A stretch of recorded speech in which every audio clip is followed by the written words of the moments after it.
What's up, guys? Oh, I have to go easy on the what's up, guys. My neck is killing me, especially this side. What's up, guys? So welcome to my review of BioShock Infinite. Like all my reviews, this is spoiler free, so if you haven't played the game and you want to know what I thought about it and if I recommend it, then this video is for you. If you want to know what I thought about the ending and you do want me to talk spoilerific stuff, I will be doing a series of videos, kind of like my talks videos, where I go in depth about specific things or people, which will then tie to the ending so that I could kind of explain what was going on. So I will be doing that soon. And if you want to know just what I thought about the ending, I will be doing a live stream. I will be joining Scottish Warrior 92 in a live stream where we just share our thoughts about the ending and all that good stuff, where we talk about that. But for now, let's talk about the game as a whole and what I thought about it. So BioShock Infinite is available on the PlayStation 3, Xbox 360, PC, and I believe Mac as well. It was developed by Irrational Games and published by 2K Games. It's a first-person shooter and the playtime ranges. I've heard people play it from like 12 to 18 hours. I think I probably did 18 hours or so. I wasn't keeping track, but I think that sounds pretty close to what I probably did. So I've seen a lot of people trying to compare this to the first BioShock, and as much as I tend to do that as well, just because, you know, it is a BioShock game, it still has those trademark aspects of a BioShock game, but it stands on its own. BioShock is one of those games that many gamers hold up here, you know, on a pedestal, because like great storyline, awesome gameplay, so they just hold it way up here, and I think that's probably why they like to compare it to BioShock, because they're like, is it that good? Should I play it? Is it as good as BioShock?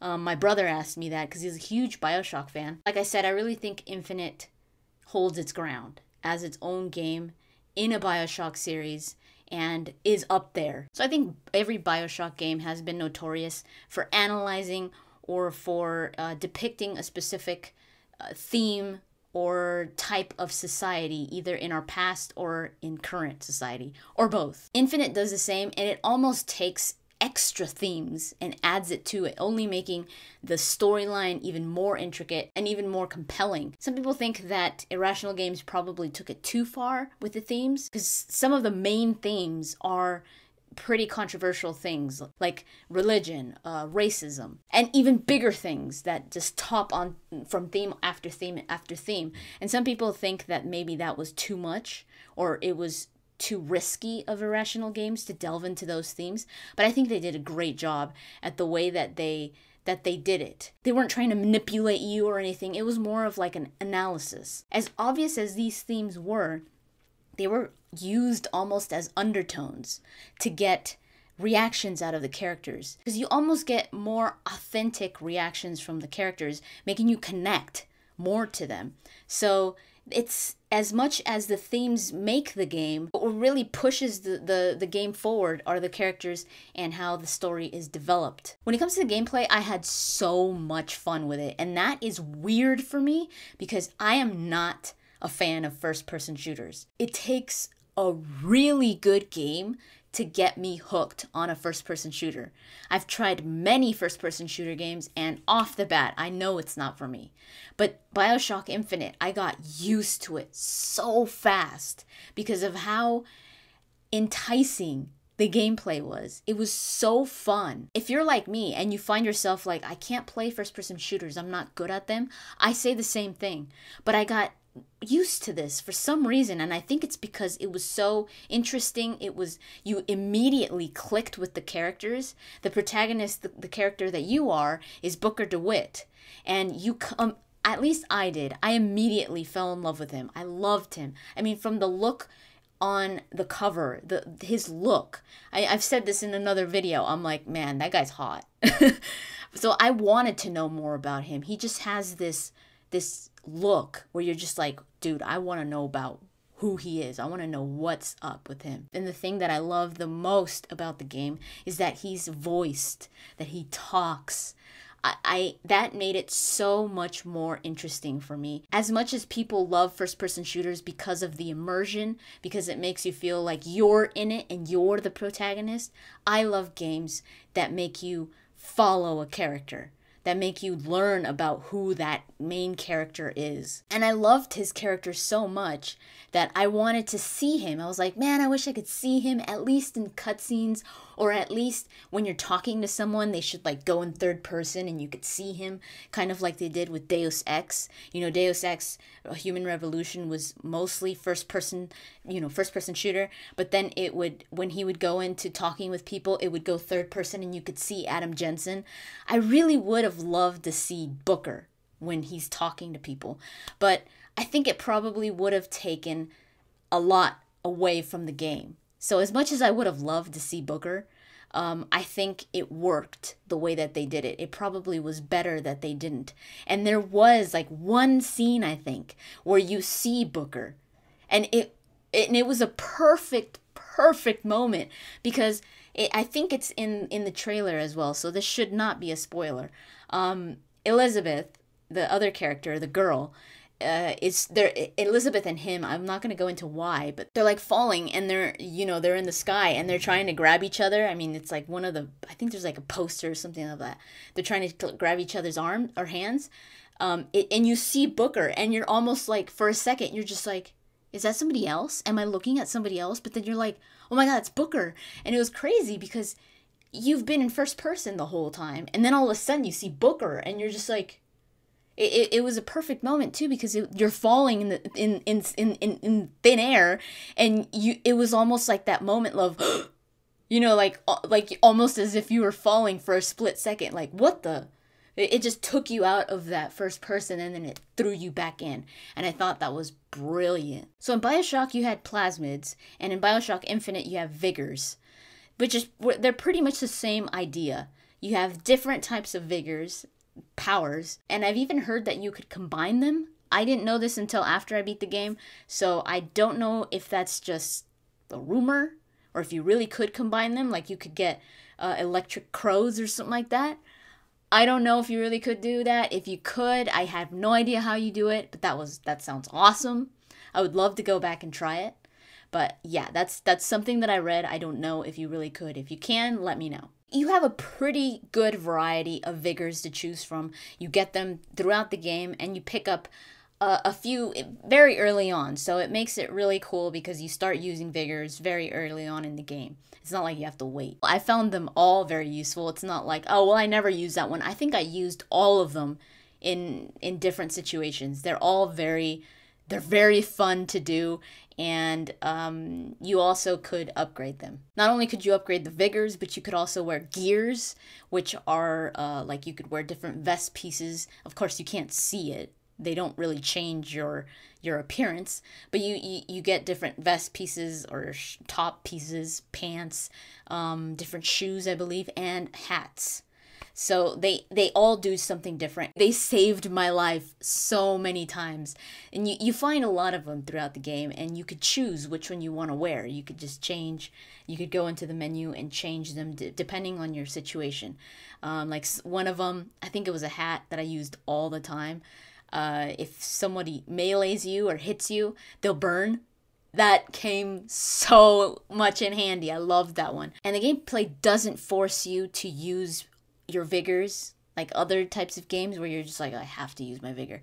It doesn't really force you to do it. You could just use guns, but it makes the experience so much more enjoyable to use your vigors. It's just so much fun. And then the Skylines, I almost didn't play BioShock Infinite because I have really bad motion sickness, like to the point where you could call it vertigo. I have really bad. It just runs in the family, and it sucks. I can't play a lot of games that get me very disoriented. So when I saw BioShock and the Skylines, I was like, yeah, right. I'm not going to be able to play that game. And then first-person shooter? No.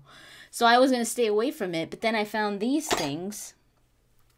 I found the C-bands. I told you guys about this in a different video, but they're supposed to like help you with motion sickness. You put them on your wrists a little bit before you start playing. They're not specifically for video games. You could use them like on trips and stuff like that.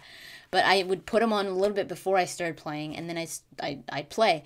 And I surprisingly beat the game. I wore them every time I played BioShock. I wanted to kind of test it without them, but I felt so scared that I would get sick and that I wouldn't be able to play it anymore. So I was like, no, I don't even want to test it, because I was having so much fun with the game that I was just like, I'm just going to keep it. I don't know if they really did work or not, but I was able to play it.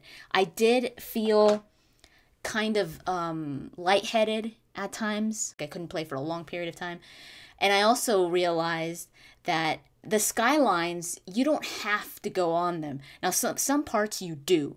You definitely do. Like, there's combat scenes where you have to go on the skylines to get around in order to get the different villains, because if you don't kill them, the scene doesn't move on. But they're not extensive, which was good. It wasn't like you have to be on skylines the whole time. There was this one scene where you do have to go on skylines, kill all these guys, and then you go through these doors, you go to this place, and then you're not in skylines, you do part of the story, and then you come back out, and you have to fight dudes again in the skylines.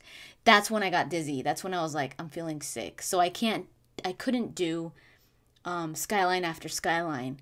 I had to like play like one skyline run every time I had to play, but that was fine, because like I said, there weren't a lot of skyline moments where you had to go on the skylines. So if you're like me and you suffer from motion sickness, I would say get something for motion sickness, either C-bands. My cousin tried out these little drops that you put behind your ear, not in your ear but behind. They're called D-Vertigo. And he said that they worked. He was like, I wasn't using anything and I got super dizzy. He was like, I wasn't going to be able to play the game.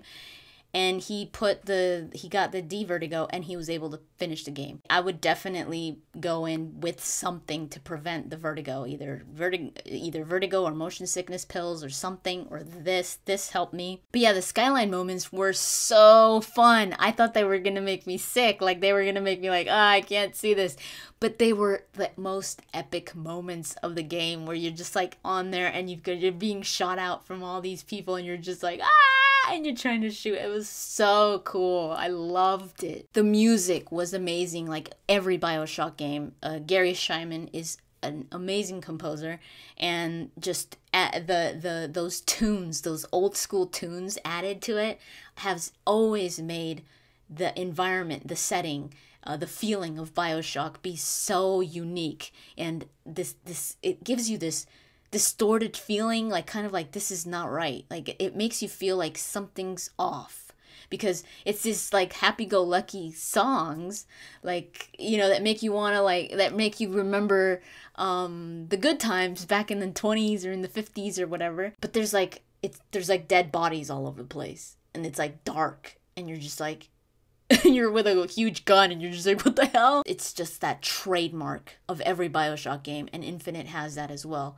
So I think they do such a great job with the music, not only the soundtrack by Gary Shyman, but also those tunes that they put in there. And they also did special little tunes that I won't say, but they put special little tunes in there, I think, just to get people to go, oh, I know that song. So going back to the characters, Elizabeth joins you, not immediately, but soon after, and she just becomes like your partner. I guess you could kind of consider this as an escort mission, what people like to call, kind of like an enslaved, or also like in The Last of Us. I think The Last of Us is going to be very similar to BioShock Infinite with what we've heard. But Elizabeth never gets in your way. She never gets in your way. You never have to take care of her. You never have to protect her. It's not like she could get killed, if you don't protect her. Kind of like in Enslaved, you did have to take care of Trip. Like, Trip could get hurt. Elizabeth doesn't. She just stays off to the side, and she's like in cover, and you don't even have to think about her, because you know she's safe, which was awesome. And she comes in handy. Like, she really helps you out. At first, I didn't really notice how much she was helping me. But then, and I played on normal, so I don't know how it is on different difficulties. When you don't have her for like a split second, when she's not there and you're in combat, it's like, oh my god, I wish Elizabeth was here so she could help me. I was struggling. Like, I was like, oh my god, this, like, you really, and I think they did that to really make you feel that separation between Booker and Elizabeth. She's an awesome character. immediately fell in love with her. She's so cool. The voice actors, Troy Baker, amazing voice actor. He does the voice for Booker, and he's doing the voice for Joel in The Last of Us. So I think these are like the roles of his life, Booker and Joel. But and I think they're very similar as well, especially when it comes to having a relationship with a character that's following you. One of the things that really made this game so enjoyable to me were the details. There's so many little things that just make you go, oh, that was so cool. And most of the time, it was those details between the characters. Like, just these little tiny things were just so awesome to me because it really made that relationship real for me. And the story as well, because without those two characters, the story means nothing. So this game is very character driven. The replayability in this game is kind of high, not extremely. I could see people going back to play it twice. I definitely want to go back and play it again. But like play it over and over, I don't know about that. Maybe, but I would see people really playing it over for a second time. But the replayability is in the story, because there's so much in there that you beat it, and once you see the ending and everything, you're just like, oh my god, I want to play it again, and I want to pick up those little hints that were thrown at me that I missed, that you didn't know were important, that you're just like, whatever. But once you beat the game, you know that you remember, like there's these things that are poking at you, and you're just like, oh my god, I remember that. I want to go back and see that.